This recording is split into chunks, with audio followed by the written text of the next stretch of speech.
Le groupe automobile Renault vient d'annoncer la suppression de 4 600 emplois dans notre pays.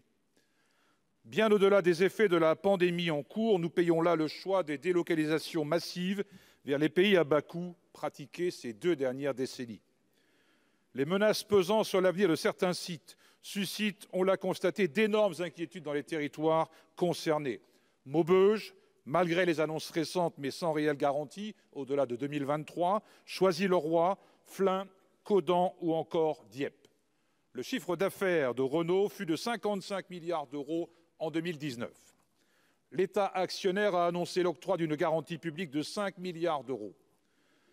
Monsieur Jean-Dominique Senard, président de l'alliance Renault-Nissan-Mitsubishi, déclarait sur France Info lundi soir que cette garantie ne s'accompagnait pas, je cite, de contraintes difficiles. Madame la ministre, quelles contraintes allez-vous imposer au groupe Renault? Pour vous répondre, la parole est à Madame la secrétaire d'État auprès du ministre de l'Économie et des Finances, Madame Pannier-Runacher. Vous avez la parole. Merci, Monsieur le Président, Mesdames et Messieurs les sénateurs.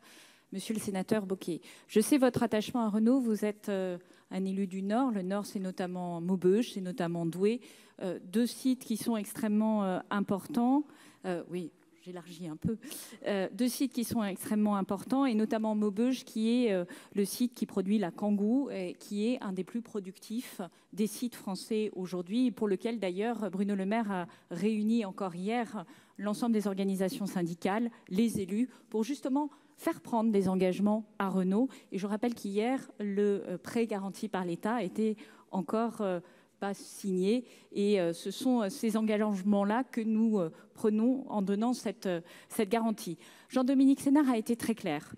La première chose, c'est que Renault est en grande difficulté. Je crois qu'autour de ces bancs, on peut tous s'accorder sur cette situation. Elle aborde la crise en difficulté. Cela avait été indiqué au moment de l'annonce des résultats 2019. Elle perdait beaucoup d'argent et elle continue à en perdre dans le cadre de la crise du Covid. La deuxième chose, c'est que Renault fait un plan mondial de réduction des coûts. Ce plan, il concerne aussi la France, mais parmi d'autres pays. Le sujet n'est pas de délocaliser des productions, le sujet est de faire face à une diminution du nombre d'achats de voitures.